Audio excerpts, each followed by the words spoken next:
I want to first acknowledge a few things that we know are truths and that unfortunately we probably can't solve tonight, although we'll probably touch on some of them as we have this really important conversation, which is to say that, and all of you here probably know this, work happens both in the home as caregiver to our medically complex children, and for some of us out of the home in a professional environment. There's not enough societal support for work. We know this, we hate this actually. It takes a lot of work to raise a child with medical complexities, and that is both in and outside of the home. We don't have enough social services, respite care, qualified skilled workers. And sadly, we also don't have enough accommodating professional work environments who can meet us where we are and what we need in order to achieve both working outside of the home and caregiving simultaneously. And of course, caring for a medically complex child, we know this costs additional money beyond the normal parenting expectations, and that it puts an intense pressure because insurance becomes increasingly important. So what are some of the things I'm going to stop sharing my screen now because we've acknowledged these truths and you don't need to look at my screen anymore. So what are some of these things that we are going to talk about tonight? Some of the things we're going to talk about is, did you need to leave your career in order to caregive? Did you have to forge a new and different career, either because the caring for your child forced you to, or because some of the things that you learned while caring your child offered you a different career path? Did you feel stuck in your career because you had financial requirements or you needed the insurance?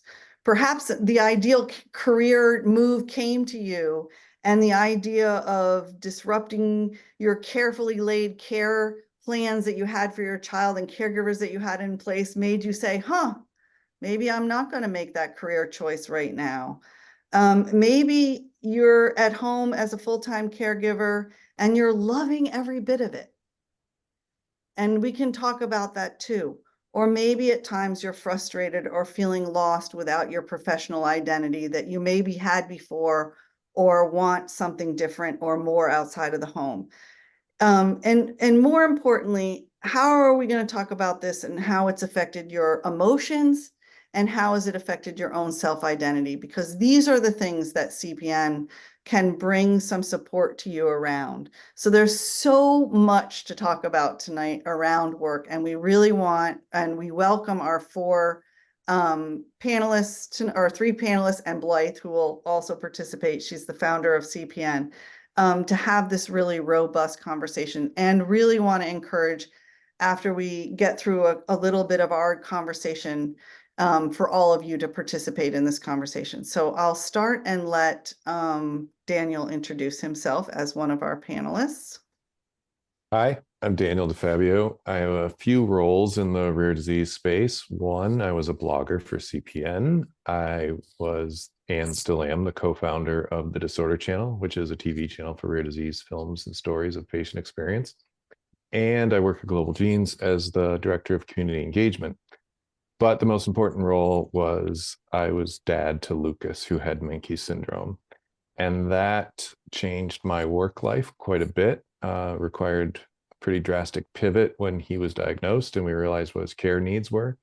And then after he passed and I was no longer engaged as a caregiver, I had a massive career shift, in part by choice and in part because it was possible. It hadn't been possible before. I'm sure we'll get into that during the conversation. Great, thank you, Daniel. And Naomi, would you introduce yourself, please? Sure, looking for that unmute button.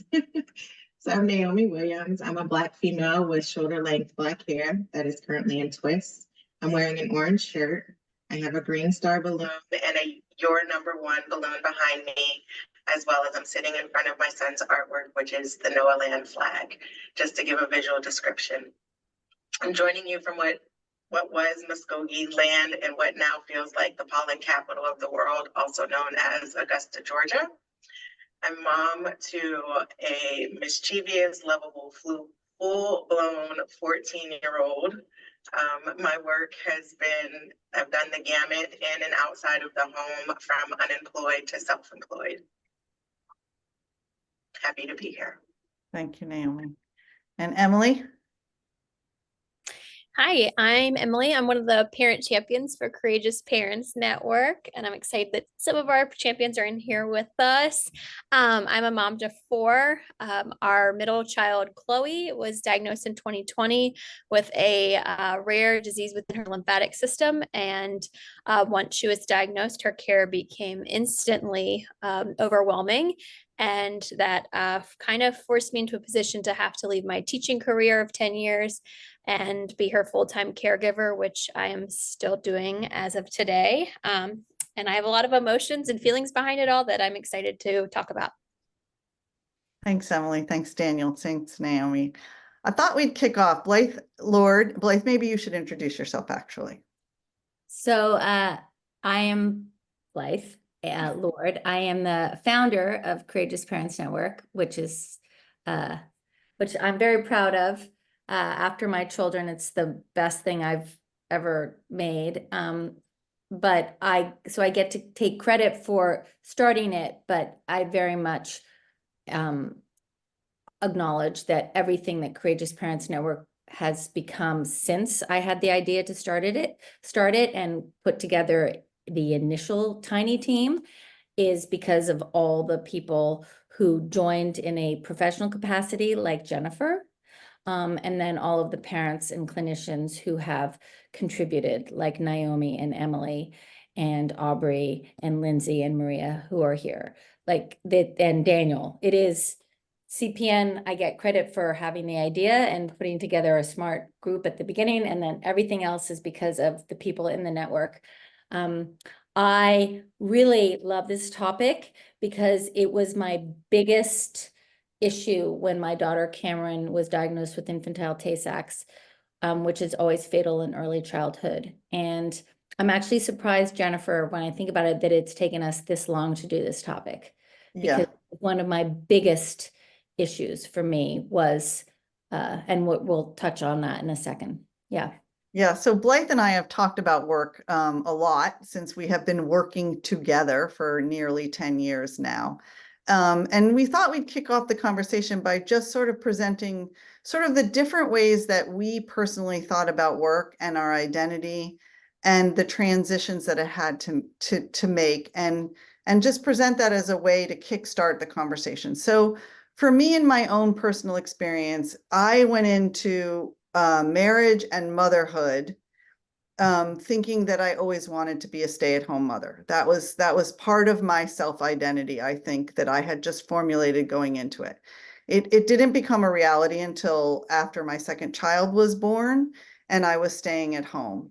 And I stayed at home until he was 5, when financially my family needed me to return to work, at which point I had already given up my career as a school teacher and been out of the workforce for a number of years, and took some of my skill set that I had learned advocating for my son's disease and fundraising, and actually pivoted it into what then turned out to be a 15-year-long career in fundraising or nonprofit development. And then I met Blythe and started working at Courageous Parents Network. So like Daniel, my career shifted and was well informed by my experiences because of my son, Ben. But I will tell you, my approach to it all along was that I never saw it as something I really wanted to do. I never saw working out of the home as something that was fulfilling an identity that I wasn't going to get through motherhood. And I came away from it feeling like I had been, I think it's fair to say, in some ways, gypped out of that time staying at home with my son. And I'm trying to be completely honest. I appreciate all that I have gained and learned, and I really love my career now. But the core of it, the thing that the seed that it goes back to, was that I wanted to just be that stay-at-home mom, and the reality was it wasn't what could work in my own family. And it also wasn't part of the way I valued my own self-worth. And I think that that is also different from Blythe. So I thought we'd let her sort of tell her side, and then we'll kick off of some responses from everybody, our panel. Yeah, Jennifer and I are on very different ends of this spectrum. I had never thought I wanted to, it was never my vision or desire to be a stay-at-home mom. Even though I was not ever passionate about what I was doing professionally until I started Courageous Parents Network. I enjoyed my work. I was never passionate about it, but I never wanted to stop working. And I'm sure there's some interesting reasons for that, which we don't have to get into. Practically speaking, I was the one providing the health insurance and between my husband and me. But when my daughter Cameron, second daughter Cameron, was diagnosed with infantile Tay-Sachs, and we knew she would only have, she wouldn't live for more than a couple of years more, I still knew I wanted to keep working. And it was something that I felt really guilty about. I felt like that made me maybe, did this make me a bad person? Did this make me a bad mother? And it was the most pressing matter I discussed with our grief counselor, who we worked with after Cameron's diagnosis. This was my biggest fear of regret, was I going to regret later that I had kept working? And she helped me process that, and I continued to keep working. And I will say, I did, my husband and I had another baby 2 months before Cameron died. We didn't know it was 2 months. And so I was on maternity leave when she died. So for 2 months up to when she died, I was on maternity leave. So I don't know what would have happened if it had become more clear. But that was just 2 months. I worked a lot about it with my therapist, and I will share with you that I'm currently reading a memoir by a mother, Myra Sack. We're going to be doing a book talk with her in 10 days. And she really spends a lot of time talking about how all she wanted to do was spend time with her daughter at home. And I'm thinking to myself as I'm reading this, that's not how I felt. And does that make me a bad person? And I love in the slideshow, the waiting room slideshow, Casey's quote that she just knew she would be a better mother if she did leave the house and then came back. I had an older daughter.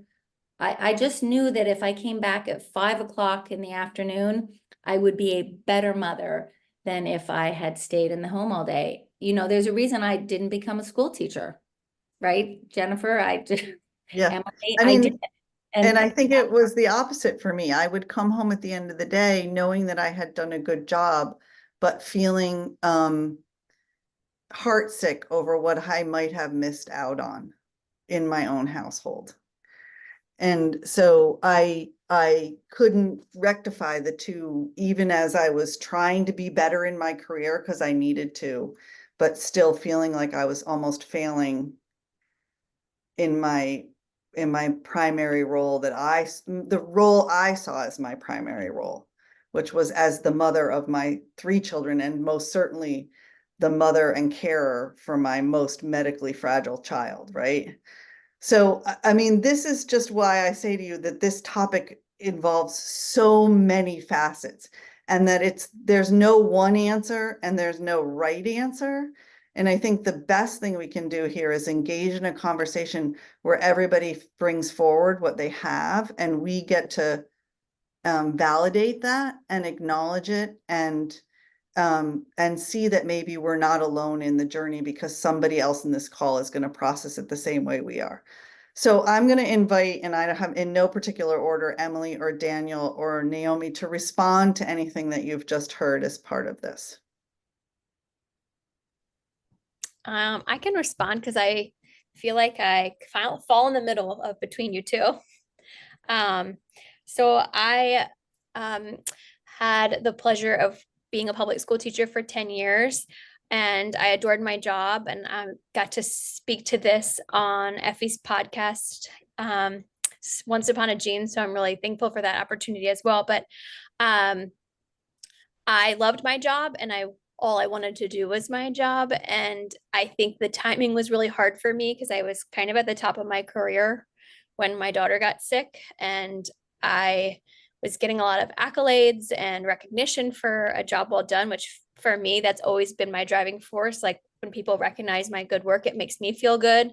And so that was really hard because then all of a sudden I couldn't do my job, and I had a job that was very, very on. I was a teacher for kindergartners. So, I had 5-year-olds waiting for me, and it wasn't a job that I could pop in and out of.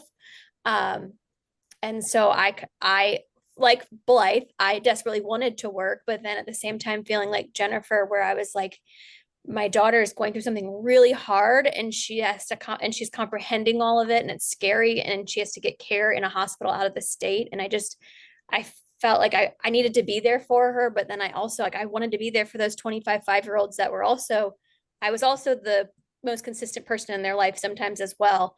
So I was kind of pressed to be in the middle, and it was really hard. I'll jump in. I feel like I'm in the middle of the spectrum too, but maybe it's a different middle. If we talk about the people that need that, if the conversation is framed, who needs to stay home and be a caregiver and who needs to leave the home and work, I was sort of the halfway. In our situation, my wife had the better health insurance. I think that often decides the matter. We didn't have a proactive plan. It just sort of worked out this way. It was a reactive thing where, because I was my own boss, I was making TV commercials. I could make my schedule flexible, and I could be home. And I was working from the home way before COVID made that commonplace. But flexible wasn't, maybe it was halftime or something, or I'd make up the hours after 11 p.m. when everybody was asleep. It wasn't not working and only caregiving. It was a juggling act, of maybe a different kind of juggling act. And one impact right off the bat, I guess I'm proud to say I probably never never disappointed a client or never failed to deliver for a client, except diagnosis week, which happened around Christmas time.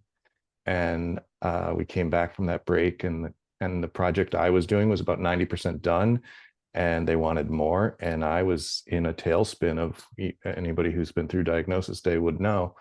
I couldn't do it. And I told them as much, and I told them why, and they were somewhat understanding. But the big thing I realized was I don't care that much. I've got a new priority now, and it's not work. And yet some work still had to happen. I don't think we could have financially survived if I went down to zero work. So that's a little context for how we made our decision, I guess. I'll jump in. I didn't have a choice. There was, it's me. I'm the sole provider, head of the household. So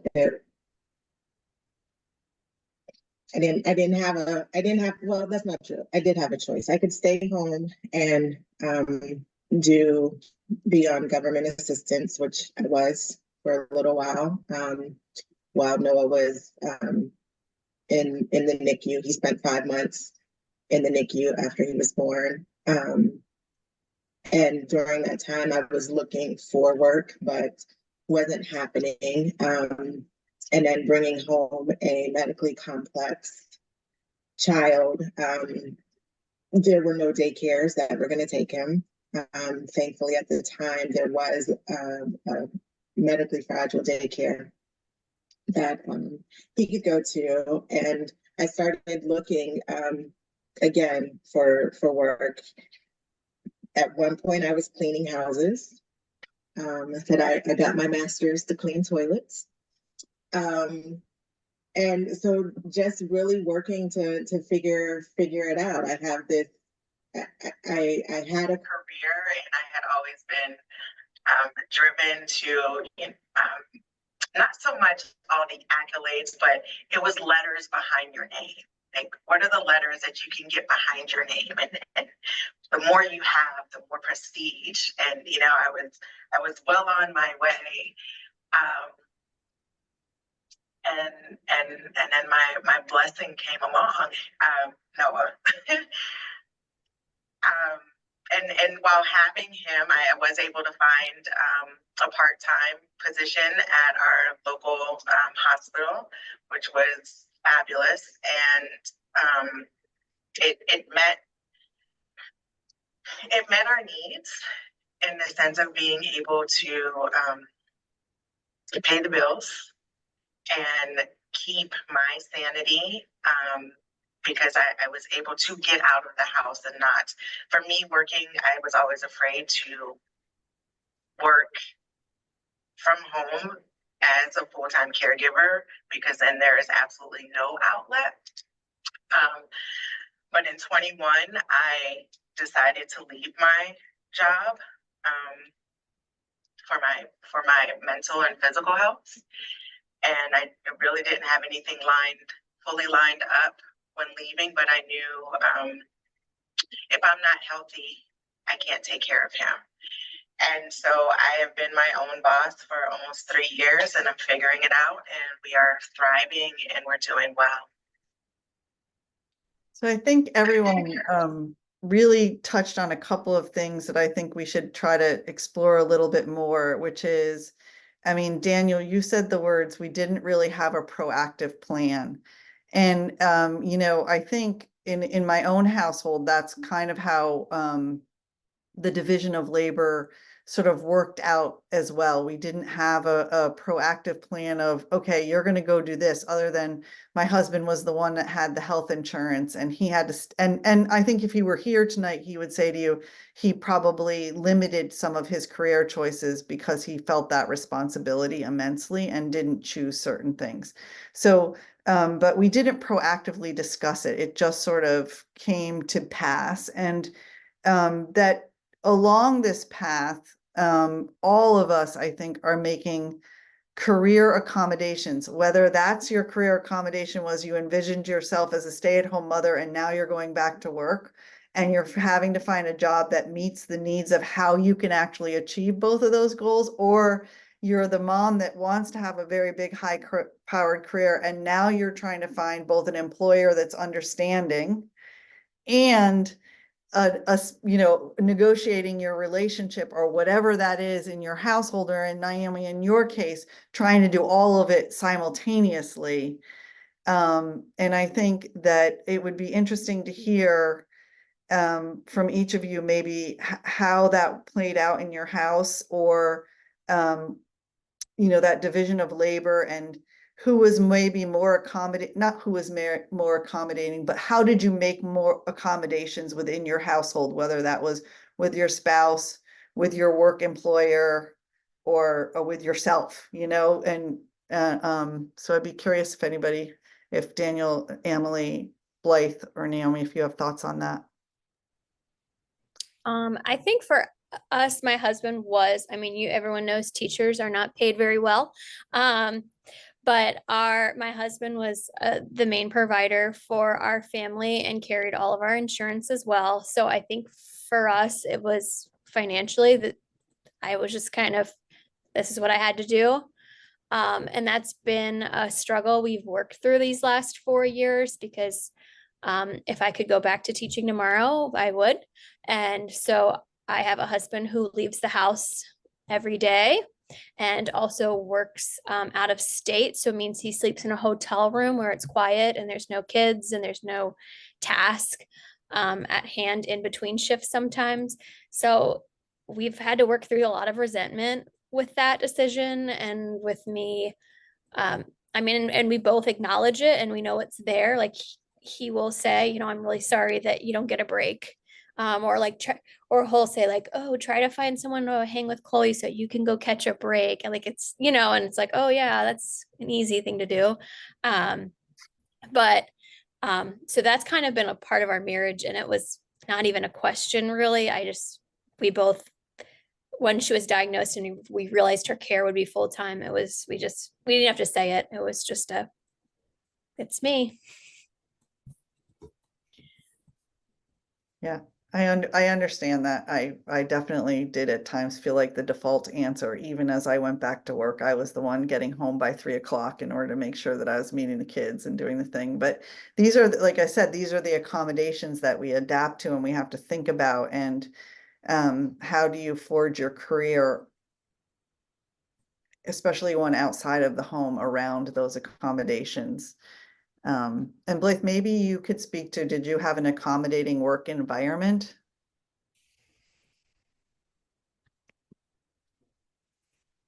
I was very fortunate. I mean, you know, I was very fortunate. The diagnosis was so bad that you would have to have been a really wretched employer to not be inclined to make accommodations for us, for me. And it was a small company. I had a great relationship with my bosses. I had 4 bosses. And I started off going down to 4 days a week.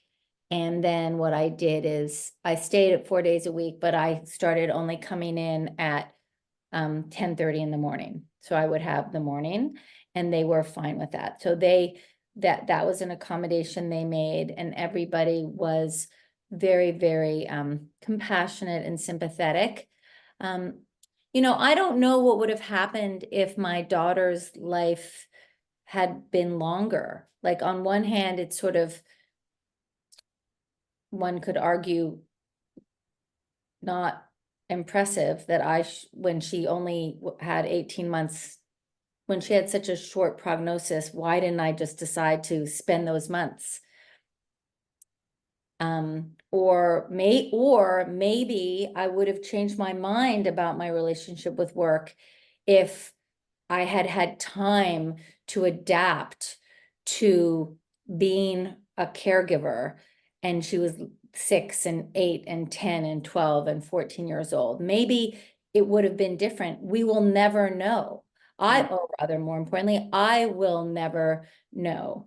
And I think my anticipating that this would be the thing that I would think about most after is in fact true. I don't have any regrets because of all the things that I always talk about, palliative care and blah, blah, blah. But this is the thing that I do when I wonder about something. This is the thing I wonder about. I don't regret it, but I wonder about it. That and journaling. I wish I had journaled. Now, I can say for me, and excuse me, I'm hopping off camera and coming back on, but caring for Noah. So when you talk about accommodating, I had understanding managers, but I also worked in a hospital that went by points. So you have this system and there couldn't be favoritism.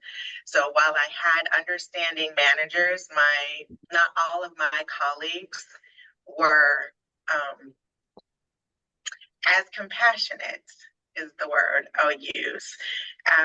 And so for a lot of things, I had to just figure it out. Like when school was out, and my son could not, the daycare was closed by this point, they completely folded, and having to juggle because somebody else wanted to be home with their kids who were neurotypical and okay. You know, so so it's challenging, and thankfully I was in a position where I did have paid time off and could utilize that, but there are so many that aren't. You know, you if you don't go to work, you don't get paid, and then how do you pay the bills? So it's that forever balance. I've never felt guilty. That's not true. There was one time I felt guilty about working, and that's when my son was neglected at school that resulted in harm. And I felt I was in a position that I could not quit, and I also couldn't keep him safe. Mm, Um, mhm. I mean, the controversy is, right, there's conflicting goals and both of them are admirable. And yet how do you balance them? And then Mhm. I know that. Um, I'm really taken by what Naomi said. Well, I'm taken by what everybody is saying, but the fact that what you were saying, Naomi, about because you worked at part of a large system which had policies, they couldn't make an exception for you, because if they made an exception for you, they might then have to make exceptions for other people. And so that scale of context is very, very, that's a factor that I hadn't even thought about, right? That is so real for as a real ingredient in this conversation. Yeah, I mean, the same would hold true in some regard with Emily and teaching. You're Yeah. either there or you're not there. It's not a job that you can sort of like half time it Yeah. because you're the show, you know, like you're the You're an teacher. essential 'Cause I worker. started my career that way. Right. And I was very fortunate in that as I ramped into my newly found career and realized that I needed to start working increasing number of hours, I had very accommodating. I worked for nonprofits largely, so they're usually mostly accommodating. But at one point, my career reached a pinnacle at which I was offered a very good, prestigious 40-hour work week job and had to say no because I realized Ben was older and getting more and more medically complex, and I had 2 other kids and I didn't understand how to manage that. And ironically, after everything I just introduced you to with my introduction, I was crying because I had all of a sudden worked all this time, sort of resentfully so, to build this career, and I had finally built it to the point of it was going to become something even more. And then I had to pull back the reins again and say, uh-oh, I have to accommodate, mostly because the employer wouldn't it wasn't the position that could accommodate that. So I chose other ones. And Naomi, you've spoken about that a little bit in our pre-calls, like choosing your work based on sort of the realities of what is in your everyday life. So can you say a little more about that? Yeah. So now that I'm working for myself, I do have some contracts, one of my primary contractors, and they are family first, which is a whole new concept, a wonderful concept to me. But they're with some of the work that I choose and can do, I'm able to take my son with me. I don't always because I need a break, but especially when I travel out of town, sometimes he comes with me, and it's almost like we're a package deal. And we make it work, or working to do some a lot of virtual in the space where he is present, but I can still do what is needed. And then at times having to say, you know what, he's sick, I can't, tickets have been purchased, hotels have been reserved, and I can't leave him because I don't know, he's not well enough for me to leave. Mhm. So I'm in a space now where I have more flexibility to be able to do that. And then find one of the things that I found, and I talked a little bit about that in one of our pre-calls, but finding out what is your skill set. So really having to tap into what am I good at? Yeah. And then learning how can I turn that into income producing? And if not income producing, how can it bring meaning? Because as I am Noah's mom, I'm Naomi first. And trying to remember that and to sow into her, because I don't want to fall apart when he's no longer with me. Mhm. Yeah. I mean, I think holding on to your identity, if whether or not you're working in the home or out of the home, because I want to also recognize that choosing to stay home and caregive is a lot of work, and it can also come with its own identity crisis and its own set of things that you think about in order to self-preserve, and then also to preserve your child and your family. And so, and you can sometimes have to be doing all of the above in a short span of time. Do you know what I mean? You can be a stay-at-home caregiver, have a career, leave a career, come back, do it again, do it.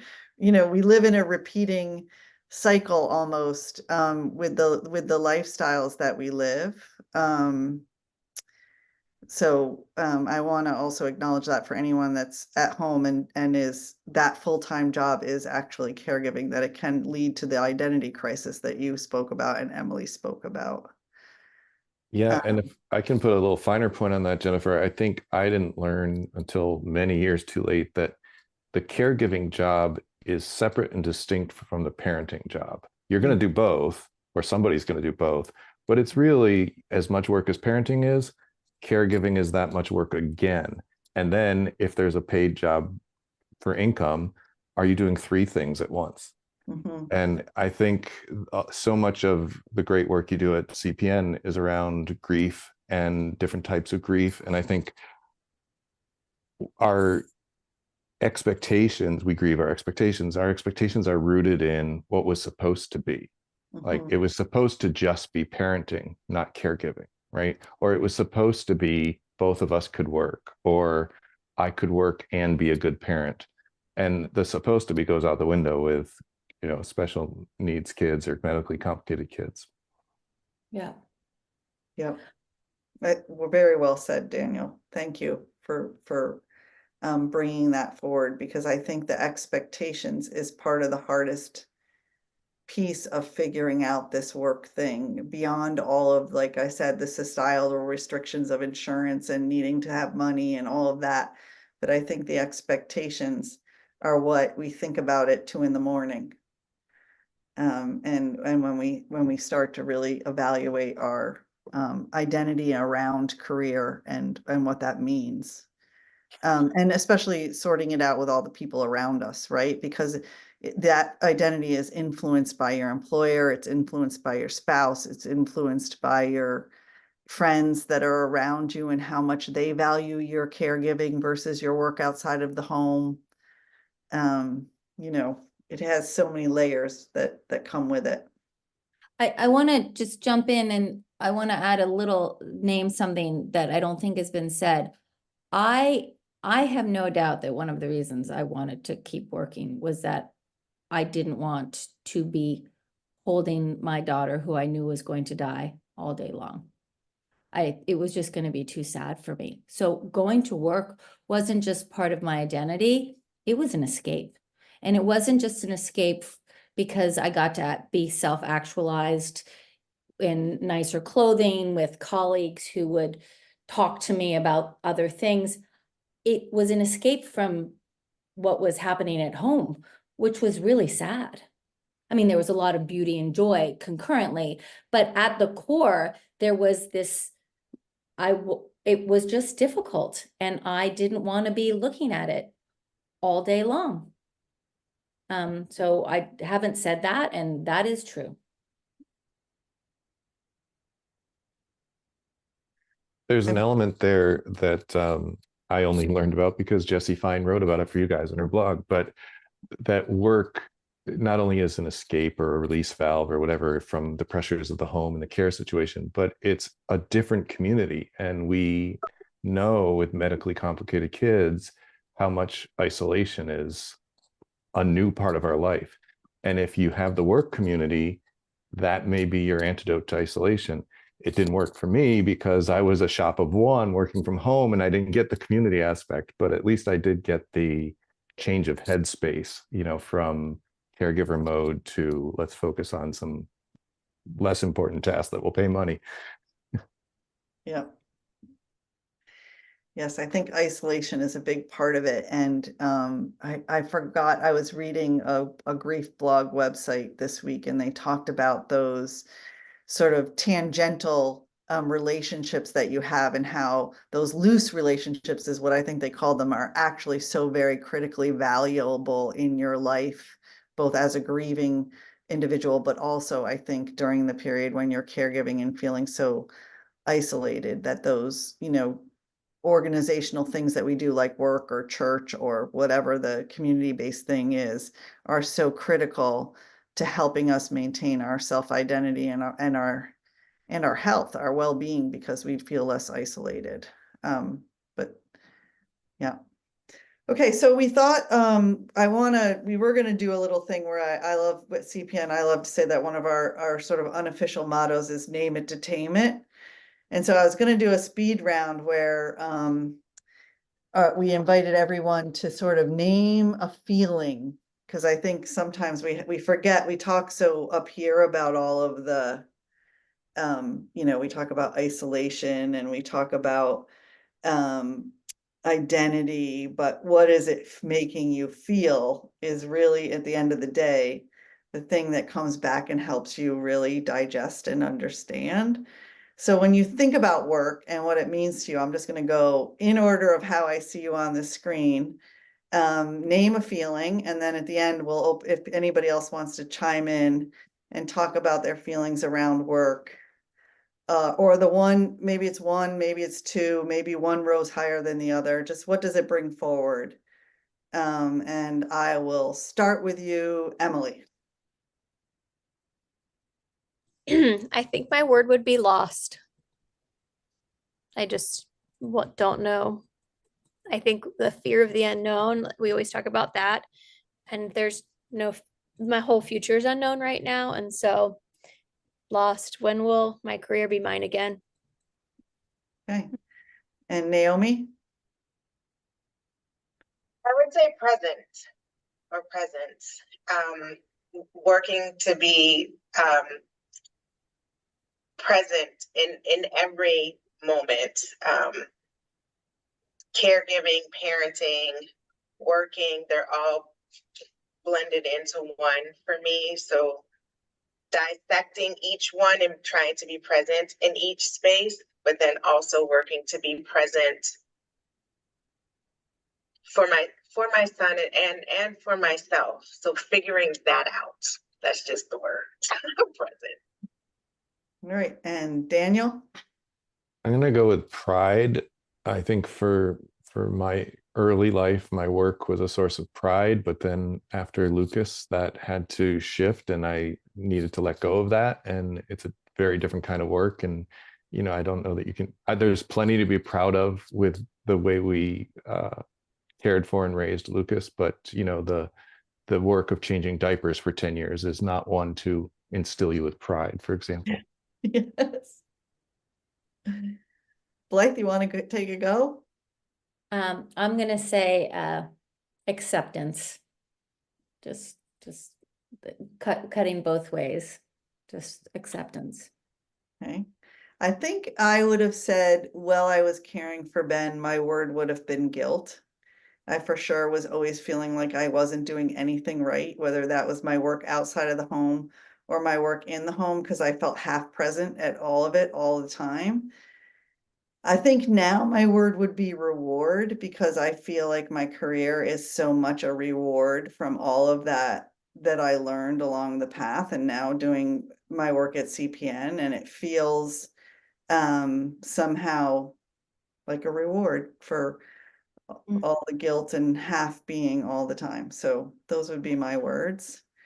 And so now I guess we have 10 minutes left, and I thought I might open it up to anybody who wants to offer a word, make a comment about their relationship with work, have a question for one of our panelists or Blythe or myself, we'd be happy to speak with you if you have something that you'd like to contribute.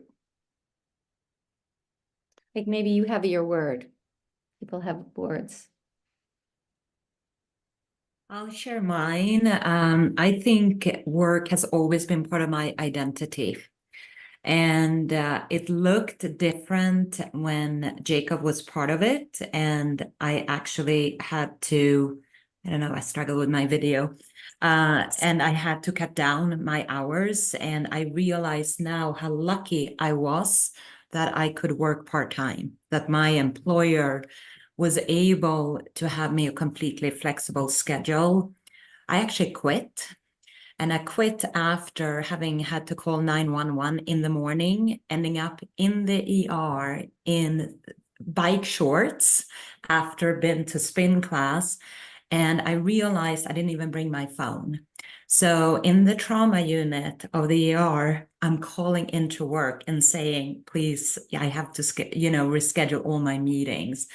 After that day, I quit. And then my employer said, oh no, you just tell us what you want to do and how many hours. I mean, today I'm like, what a gift that was. And I still struggled at times. I felt I wasn't doing well at work or at home, but it was always part of my identity for sure. And even now, also having a chance to participate with CPN, that's also part of my identity, that I can also honor life with Jacob. So yeah, and I hear you, Blythe. I can relate to you, I think. And also I hear Emily a lot with her struggles. I just know that Emily's going to be a teacher again. It's just going to happen. I know it. I don't know when, Emily, but it's going to happen. Mm-hmm.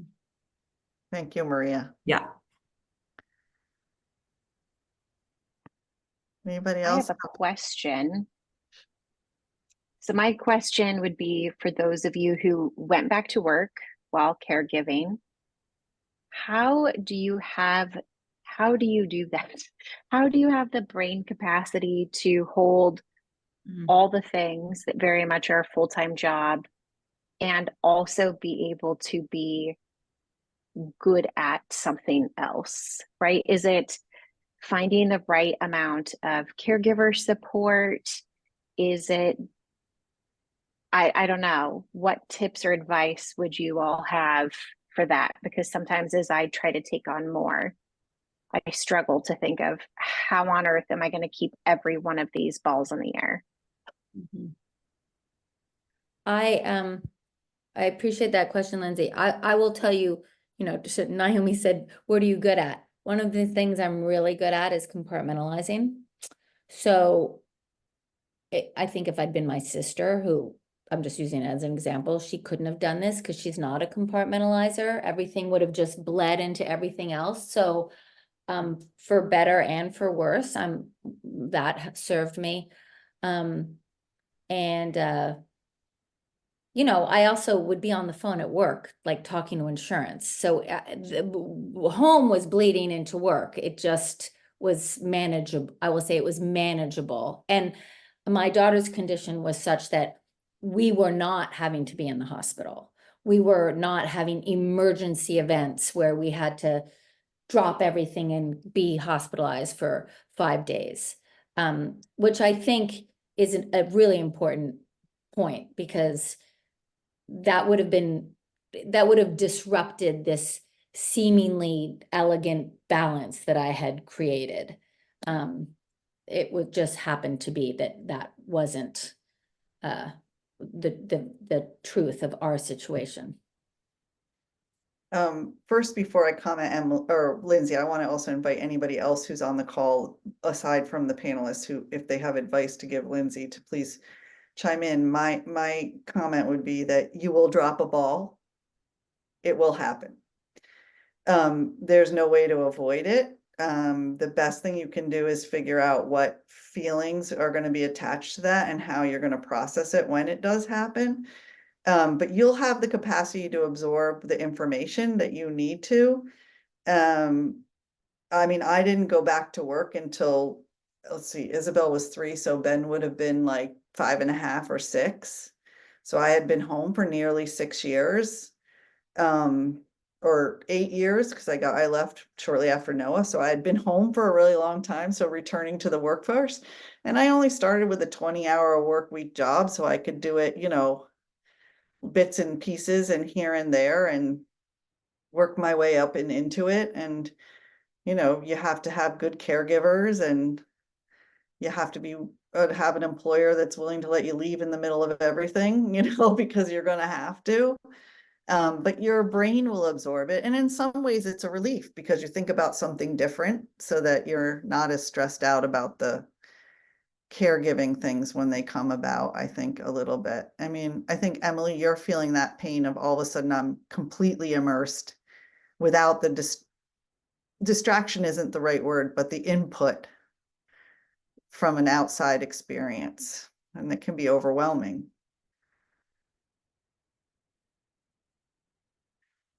Niall, you raised your hand.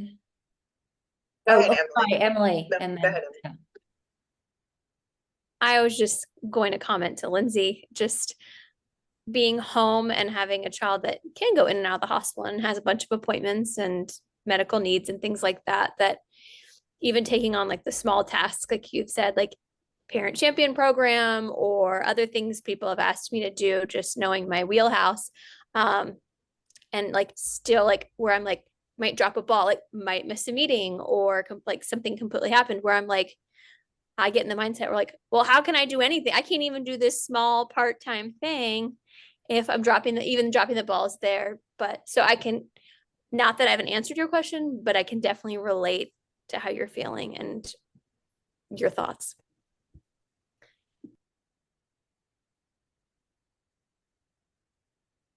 I echo Emily, and I've been there. What I would say, because my son had a 3-week stint in the ICU, between the ICU and the floor, and I was still working, and I worked at the Children's Hospital, and so I would sleep there in his ICU room, get up, get dressed, go to work, not come home. I did shower there on the floor, but and being able to say, don't take any more on. You get to a point where you know when you're at capacity. And for many couple of years, it's like I can't, I don't have the capacity for that. And it's okay. So knowing who you are, where you are, what is going on. And then I saw in the chat someone mentioning about, not wanting to do, but not feeling like you're reliable. And I would just say, just try it. Because you think about teachers who are there in the classroom, and if they had an emergency with their child, they're going to have to leave. So it's no different from where you are. I think a lot, I have found myself in the past not wanting to commit to things because poop would always hit the fan. But that wasn't serving me or my son or my family. So you just have to name what it is that you're feeling, and then lean into that and see how you can work into doing it. I think I saw Elizabeth has her hand up. I just wanted to say thank you very much for having this workshop tonight. I really appreciate it. I can relate to everyone on the call right now, and it's so relieving to feel like you're not alone in this process. And I really identify with so many different things right now with everyone talking. And my word would be hopeful, because I've run the gamut of everything. And my son is a person living with multiple disabilities. He's 9. So my husband and I are right in the middle of everything. And we've gone through layoffs and different types of employment. And I can relate to Naomi because I cleaned rooms for Home Instead Senior Care for a while. And previously to that, I had been working in the museum field and had to quit my employment because it wasn't working with the schedule. And I really just appreciate everyone talking about this so much, Jennifer. I can definitely relate to that I have struggled with, and Blythe talked about compartmentalization. I've struggled so much with organizational suggestions and tips and trying to get them all together. So this is so great. And I hope there's more of these conversations in the future. I'm really working on self-employment right now, and I'm a paid licensed nursing assistant for my son now through Team Select out of Salem, New Hampshire. It is so much easier having that pediatric care as well. And I hope more agencies and home care agencies decide to do that more, because we really need them. And Yep. I'm so grateful to them. And I just really appreciate this. So thank you very much. My word is hopeful. It's a good word. It's a good Thanks. word.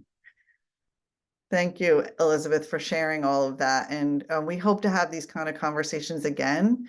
I know tonight was kind of informal and, you know, a little bit here and a little bit there, but I hope that you found the conversation robust and helpful. And if it solicited or brought up something for you and you want to follow up, you can always send us an email at connect@courageousparentsnetwork.org. We'll be certain to respond. We do have some videos on our website about navigating work, but we'd love to hear from you if there's something specific you want us to take on and tackle and discuss more. Oh, wait a minute, Corey, I think we have a minute if you want to pop in with your hand up and give your comment. Hi, I don't know if my video will work. Okay. I just had a question, probably more so for anybody who wasn't able to go back to work. It's not going to be an option anytime soon for me. What are some steps you take to help yourself be okay with that? I'm really struggling with, like, I can't tell you how many times I've said to my family, like, I used to be somebody. So, and then just wanted to say hi specifically to Daniel. My son actually has Menkes disease. Ah. So, I know a little bit about your story. Yeah, let's talk after this. Sure. But yeah, so I have 3 kids and a crazy dog. So I don't know that going right to work anytime soon is going to happen, but I also really miss it.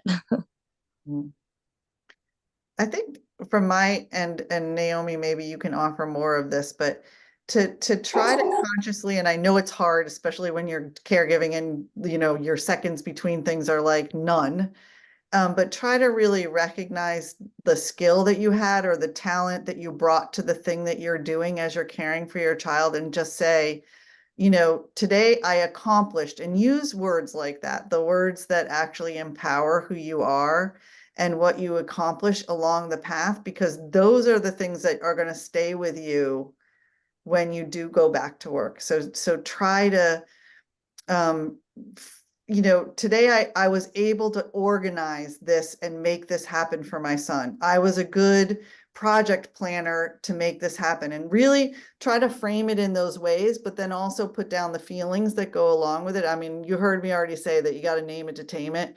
I'm a big advocate for, if you don't assign the feeling that's behind the action, you're never really going to get it right. So that's my advice. Thanks. I would add counseling to that, or a therapist, somebody to talk to and work through that, and reframing. That's one that I reframe the narrative. That's something I constantly do. So you might even write down your job description, because caregiving is a job. And you are, you know, all the things that you do. You're an executive assistant, you know, the organization, all the things. For me, that was very helpful to shift my mindset and say, I am working, I am a professional, I'm just not paid. Health insurance representative. Oh, I like that. And I would just say too, because I had the similar phone calls to my family saying like, I was a really good teacher, or just like I was this or that, but I would just say you're still Corey. She's still in there, and you're still somebody, even though it might just feel really overwhelming right now with everything you're doing. She's still in there, and it'll just take some time to figure out what this Corey looks like in this capacity. Mhm. Sure. I was a teacher, by the way. So I completely relate. Yes. Well, thank Okay. you. Thank you, everyone, for your time. We really appreciate it.